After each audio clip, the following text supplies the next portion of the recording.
તો માત્ર અરવલ્લી જ નહીં, સાબરકાંઠા જિલ્લામાં પણ વાદળછાયું વાતાવરણ જોવા મળ્યું છે। ઠંડી વચ્ચે વાદળો ઘેરાતા ખેડૂતો ચિંતામાં મુકાયા છે। સાબરકાંઠા જિલ્લામાં વહેલી સવારથી જ વાતાવરણમાં પલટો જોવા મળ્યો। પાકને નુકસાન જવાની ભીતિ પણ સેવાઈ રહી છે। શિયાળામાં ચોમાસા જેવો માહોલ સાબરકાંઠા જિલ્લામાં દેખાઈ રહ્યો છે। ખાસ કરીને હિંમતનગર, રણાસણ સહિત ઈડર અને ખેડબ્રહ્મા સહિતના જે પટ્ટામાં હાલ વાદળછાયું વાતાવરણ જોવા મળી રહ્યું છે।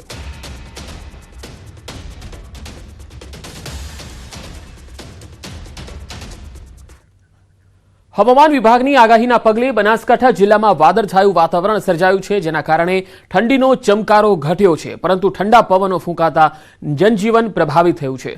આકાશ કાળા ડિબાંગ વાદળોથી ઘેરાતા ખેડૂતોના જીવ હવે તાળવે ચોંટ્યા છે।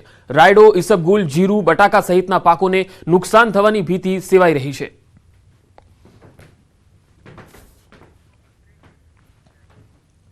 તો ગુજરાતના ખેડૂતો માટે માઠા સમાચાર કહી શકાય। હવામાન વિભાગે કરી છે માવઠાની આગાહી। ભર શિયાળે ગુજરાતમાં થશે કમોસમી વરસાદ અને તેમાં તારીખ જે આપવામાં આવી છે 27 અને 28 ડિસેમ્બર। આ બંને દિવસોમાં ગુજરાતમાં માવઠાની આગાહી કરાઈ છે। હવામાન વિભાગે માવઠું ક્યાં થઈ શકે તેની વાત કરતા ટાંક્યું છે કે ઉત્તર ગુજરાત, દક્ષિણ ગુજરાત અને સૌરાષ્ટ્ર કચ્છમાં સામાન્ય વરસાદ થઈ શકે છે, જેમાં 27મીએ ઉત્તર ગુજરાત ઉપરાંત કચ્છ, સૌરાષ્ટ્રના ઉત્તરના ભાગોમાં માવઠું થઈ શકે।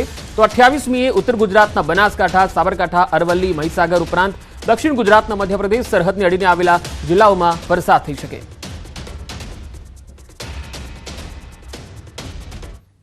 રાજ્ય વેરા નિરીક્ષકની પરીક્ષા શરૂ થઈ ચૂકી છે। 300 જગ્યાઓ માટે 745 કેન્દ્રો પર આ પરીક્ષા લેવામાં આવી રહી છે। રાજ્ય વેરા નિરીક્ષક માટે 1.85 લાખ જેટલા ઉમેદવારો મેદાનમાં છે। જીપીએસસી પ્રથમ વખત બાયોમેટ્રિકના આધારે હાજરી લીધી। પરીક્ષા ખંડમાં ડિજિટલ વસ્તુઓના ઉપયોગ પર પ્રતિબંધ મૂકવામાં આવ્યો છે।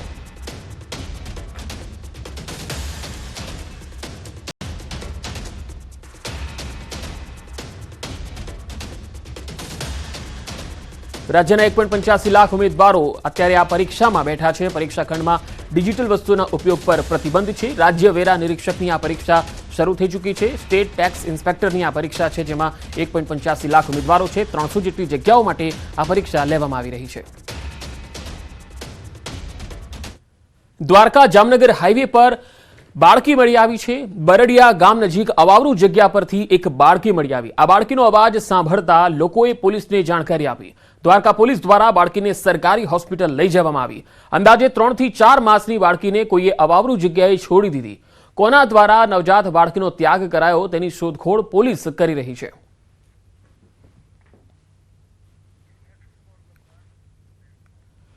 ડીપ સી મારફત જેતપુરના કેમિકલયુક્ત પાણીને પોરબંદરના દરિયામાં ઠાલવવાની યોજનાને લઈને વિરોધ ચાલી રહ્યો છે। આ યોજનાની સરકાર દ્વારા થઈ રહેલી કામગીરીને લઈ ખારવા સમાજમાં ભારે રોષ છે, જેને લઈ ગુજરાત ખારવા સમાજના પ્રમુખની ઉપસ્થિતિમાં પોરબંદર ખાતે 2 દિવસીય બેઠકનું આયોજન થયું। બેઠક પૂર્વે પોરબંદર જિલ્લા કલેક્ટરને આવેદનપત્ર આપી રજૂઆત કરવામાં આવી, જેમાં કહેવાયું કે જેતપુરના કેમિકલયુક્ત પાણીને પોરબંદરના દરિયામાં ઠાલવવાની યોજના જો અમલી બનશે તો પોરબંદર સહિત આસપાસના દરિયાઈ જીવસૃષ્ટિ, ખાસ કરીને માછલીનો કેચ ઘટશે અને માછલીનો મોટો ફટકો પડશે।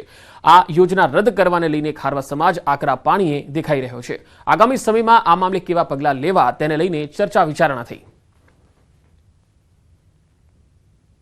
ગુજરાતના માછીમારોએ આ વસ્તુનો અનુભવ કર્યો છે કે દક્ષિણ ગુજરાતમાં અને કચ્છના દરિયા કિનારે ઝેરી કચરો કે ઝેરી પાણી ઉદ્યોગોનો નાખવાથી દરિયાની જીવન સૃષ્ટિ નાશ પામી છે અને આજે માછીમારોએ 60 નોટિકલ માઇલ સુધી ફિશિંગ કરવા જવું પડે છે।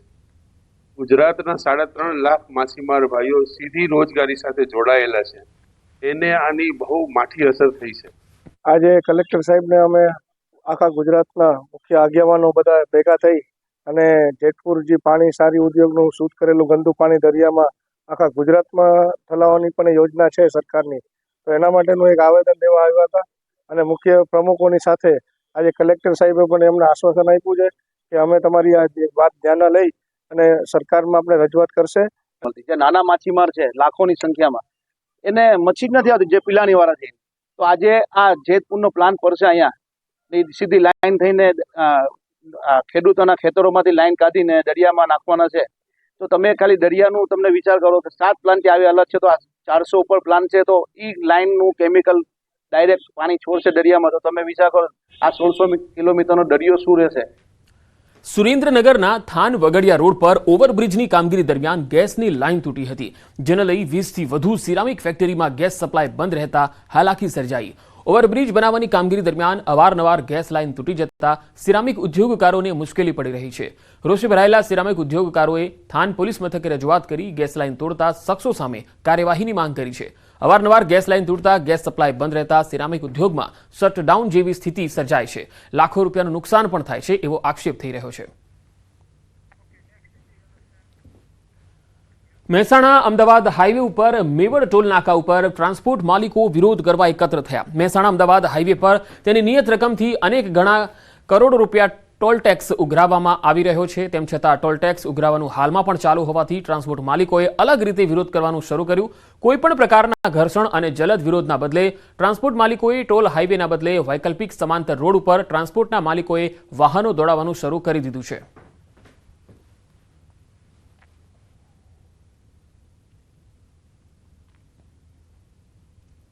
અને અમે કોઈ પણ જાતનું તોફાન વગર ગાંધી ચિંધ્યા માર્ગે રસ્તો ડાયવર્ટ કરીશું। અમે સ્વેચ્છાએ અમે દરેક ટ્રાન્સપોર્ટ ભાઈઓ સ્વેચ્છાએ રસ્તો ડાયવર્ટ કરવાના છીએ। ગાંધીનગરના અડાલજ શેરથા ટોલ નાકા ઉપર ટ્રાન્સપોર્ટ એસોસિએશનનું વિરોધ પ્રદર્શન। ટોલ ટેક્સ વધારે લેવાતો હોવાના આરોપ સાથે ટ્રાન્સપોર્ટ એસોસિએશને વિરોધ નોંધાવ્યો। વડોદરા હાલોલ અને અડાલજ મહેસાણા રોડ પર બનાવવામાં આવી રહેલા અને તેમાં જે ખર્ચ કર્યો છે તેની તુલનાએ અનેક ગણો ટોલ ટેક્સ વસૂલાયો, છતાં પણ ટોલ ટેક્સ હજુ પણ વધારે વસૂલાઈ રહ્યો છે એવા આક્ષેપ વિરોધકર્તાઓએ કર્યા। વડોદરા હાલોલ રોડ અને મહેસાણા અમદાવાદ રોડ બનાવવા રૂપિયા 514.82 કરોડનો ખર્ચ થયો। તેની સામે રૂપિયા 2,928 કરોડ ટોલ ટેક્સ વસૂલી લેવાયો છે એવો ટ્રાન્સપોર્ટ એસોસિએશનનો દાવો છે।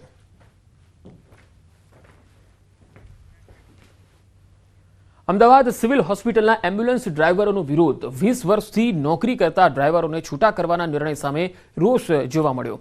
45 થી 50 વર્ષની ઉંમરે કોણ નોકરી આપશે તેવી ડ્રાઈવરોની ચિંતા છે। દર મહિને મળતું 5,000નું એલાઉન્સ પણ બંધ કરી દેવામાં આવ્યું હોવાની રજૂઆત છે। 2 મહિના પછી કાઢી મૂકશે તો પરિવાર બાળકોના ભવિષ્યનું શું થશે તેવી ડ્રાઈવરોને ચિંતા છે। मतलब ये पैसा बंद कर दीधा है, ते हमारी मांग ये है कि चालू तात्कालिक कर दे एवी हमारी मांग है। અને પેશન્ટ મેડા સિટી જે હોસ્પિટલ છે બનાવી છે તો બધા ડ્રાઈવરને છૂટા ના કરે। સાહેબ કે અમારા લોકોનો પગાર ઓછો કરી નાખ્યો 5,000 રૂપિયા, રજૂઆત કરવા છતાં પણ ચાલુ કરવાની ના પાડી અને એવું કહેવામાં આવે છે કે તમને 2 મહિના પછી છૂટા કરવામાં આવશે। 108ના ખાનગીકરણ લાવવા માગે છે। તો હું સાહેબ તમને એ કહેવા માંગુ છું કે જીવનને મૃત્યુ કોન્ટ્રાક્ટ ઉપર જાય। પેશન્ટોને અમે ઘરે મૂકવા જઈએ, ડેડ બોડી ઘરે મૂકવા જઈએ, સબવાહિની ચલાવીએ તો આ ખાતું કોન્ટ્રાક્ટ ઉપર કઈ રીતે જાય? અમારી માંગ એ જ છે કે અમારી નોકરી બચે અને અમારા 5,000 રૂપિયા ચાલુ કરે અને અમને સરકારી ધારા ધોરણ મુજબ બધા બીજા લાભ મળે અને અમારો પગાર વધે। મારો પ્રશ્ન મુદ્દો એક જ છે સાહેબ કે જે અમને ઇન્સેન્ટિવ મળતું હતું, બહાર ગામ અમે ડેડ બોડી પેશન્ટ મૂકવા જતા એ નિમિત્તે અમને જમવાનું ને વધારો મળતો હતો, એ ચાલુ રાખવો જોઈએ કે આ ગેરકાયદેસર જે એમને બંધ કર્યું એ। છોટાઉદેપુરમાં રસ્તો સાંકડો થતા યુવકે આત્મવિલોપનનો પ્રયાસ કરી લીધો। નસવાડીમાં પીડિતના મકાન પાસેનો રસ્તો સાંકડો કરતા લાગી આવતા આ યુવકે આત્મવિલોપનનો પ્રયાસ કર્યો। મહત્વનું છે કે મકાનની આગળના ભાગમાં કન્યા શાળાનું નવીન બિલ્ડિંગ બનાવતા રસ્તો સાંકડો બન્યો હતો, જેથી નવીન બનેલ બિલ્ડિંગની પાછળના ભાગે 30 વર્ષથી રહેતા બાબુભાઈને લાગી આવ્યું અને શરીર પર આગ ચંપી કરી અને આપઘાતનો પ્રયાસ કરતા ખળભળાટ મચ્યો। તંત્રને વારંવાર રસ્તાની રજૂઆત કરવા છતાં ઉકેલ ન આવ્યો। યુવકે એટલા માટે આ પગલું ભરી લીધું। ગંભીર રીતે દાઝી જતા ઈજાગ્રસ્તને સારવાર માટે વડોદરા ખસેડાયો। એ દિવાલ ખરી ને એ દિવાલની જોડેથી જ અમારો રસ્તો નીકળતો હતો, તો ત્યાં આગળ પાછી પાઇપલાઇનનું ગાયેલું તો રસ્તો તો અડધો થઈ ગયો અને મેં કીધું અમારા મામલતદારને એમને આટલો બધો રસ્તો આપ્યો છે ને એકદમ હકડો કઈ રીતે થઈ જાય મેં કીધું, અને આજ મેં કીધું દિવાલ તો આવતી નથી પેથી ઘડીએ આ મને ખડક તો પછી અમે બસાયા બિલ્ડિંગથી ઉપરથી નીચે આવ્યા, કેરોસીન નાખેલો પછી જાય આપણે એવું થયેલું સાહેબ। જૂનાગઢના ભવનાથ મંદિરના મહંતને લઈ સતત વિવાદ થઈ રહ્યો છે। મહંત હરિગીરી સામે ભૂતનાથના મહંત મહેશગીરીએ અનેક ગંભીર આક્ષેપો કર્યા તેમજ નિમણૂકને લઈને સવાલ ઉઠાવ્યા। ત્યારે સંકલન સમિતિની મળેલી બેઠકમાં જૂનાગઢના ધારાસભ્ય સંજય કોરડિયાએ નિમણૂક સામે સવાલ ઉઠાવ્યા હતા। તત્કાલીન કલેક્ટર રચિત રાજ તેમજ તેમની ટીમ સામે ગંભીર આક્ષેપો કર્યા। ભવનાથ મંદિરમાં ગેરકાયદેસર નિમણૂક થઈ છે। સંતો વચ્ચે ઝઘડાનું મૂળ કારણ આ ભ્રષ્ટ અધિકારી છે। ભવનાથ મંદિરની અંદર જે તે વખતે જે નિમણૂક થઈ છે એ ગેરકાયદેસર રીતે નિમણૂક થઈ છે. સંતોની વચ્ચે ઝઘડા થવાનું મુખ્ય કારણ આવા ભ્રષ્ટ અધિકારીઓ ભ્રષ્ટાચાર કરી અને આવા નિર્ણયો કરે છે, એટલે આ ભવનાથ ક્ષેત્ર બદનામ થાય છે. રાજકોટમાં પેન્ડા ગેંગના સાગરીતોએ કરેલા હુમલાના સીસીટીવી સામે આવ્યા. કોઠારિયા રોડ નજીક સાગરીતોએ આતંક મચાવ્યો. પોલીસમેન ભરત ગઢવીના હત્યા કેસના સાક્ષીના ભાઈ પર હુમલો કર્યો હતો. રમેશ ગજેરા સહિત 3 શખ્સો પર છરી વડે હુમલો કરી દીધો. સમગ્ર મામલે ભક્તિનગર પોલીસ દ્વારા ગુનો દાખલ કરાયો. 3 દિવસ પૂર્વે બનેલી ઘટનાના સીસીટીવી સામે આવ્યા છે. પેન્ડા ગેંગના સાગરીતોએ જે હુમલો કર્યો હતો એની તસવીરો સીસીટીવીમાં કેદ થઈ છે. કોઠારિયા રોડ નજીક તમામ સાગરીતો છે તેમણે આતંક મચાવ્યો હતો. રીતસર આખો વિસ્તાર બાનમાં લીધો હતો. ગાડીઓમાં તોડફોડ કરી હતી. તસવીરોમાં જોઈ શકાય છે કે તેમનો આતંક એક આતંકવાદીથી કમ નથી. અને આ રાજકોટમાં ગુંડા રાજ થયું હોય એ પ્રમાણે આ ગુંડાઓ બેફામ બન્યા છે. ત્યારે પોલીસ હવે આ સમગ્ર મામલે તપાસ કરી રહી છે. વાત હવે એક સનસનીખેજ અકસ્માતની. થાઈલેન્ડમાં સર્જાયો ભયાનક અકસ્માત. આ તસવીરો જુઓ. એક સાથે 3 ગાડીઓની ધડાકાભેર ટક્કર થઈ ગઈ. આ ટ્રિપલ અકસ્માતના સનસનીખેજ સીસીટીવી સામે આવ્યા, જેમાં જોઈ શકાય છે કે 4 રસ્તા પર પૂરપાટ ઝડપે દોડતી 3 કાર ધડાકાભેર ટકરાઈ. આ દુર્ઘટનામાં એકનું મૃત્યુ થયું છે. કેટલાક લોકો ઇજાગ્રસ્ત થયા છે. અકસ્માતના હૈયું હચમચાવી દેનારા સીસીટીવી સામે આવ્યા.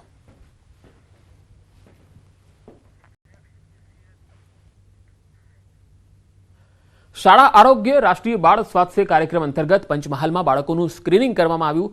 1 વર્ષમાં 3,53,619 બાળકોની આરોગ્યલક્ષી તપાસ થઈ, જેમાં 237 હૃદયરોગ, કિડની બીમારીના કેસ મળ્યા, જ્યારે કેન્સરને લગતી બીમારીના 23 કેસ મળી આવ્યા. આ સાથે અન્ય શારીરિક બીમારીઓના કુલ 58,460 કેસ મળી આવ્યા. આ તમામ બાળકોને નિઃશુલ્ક અને યોગ્ય સારવાર માટે અમદાવાદ ખાતે રિફર કરવામાં આવ્યા, જ્યારે અન્ય બીમારીવાળા બાળકોને ગોધરા સેન્ટર ખાતે સારવાર અર્થે રખાયા છે. તમામ બાળ દર્દીઓની આરબીએસકે ટીમ દ્વારા હોમ વિઝિટ કરવામાં આવી રહી છે. તમામ તાલુકાઓમાં આરબીએસકે મેડિકલ ઓફિસરની મોબાઈલ હેલ્થ ટીમ દ્વારા નવજાત શિશુથી લઈને શાળામાં 18 વર્ષ સુધીના તમામ બાળકોનું વર્ષમાં આંગણવાડીમાં 2 વાર અને શાળામાં 1 વખત ફોડી સ્ક્રીનિંગ કરવામાં આવે છે.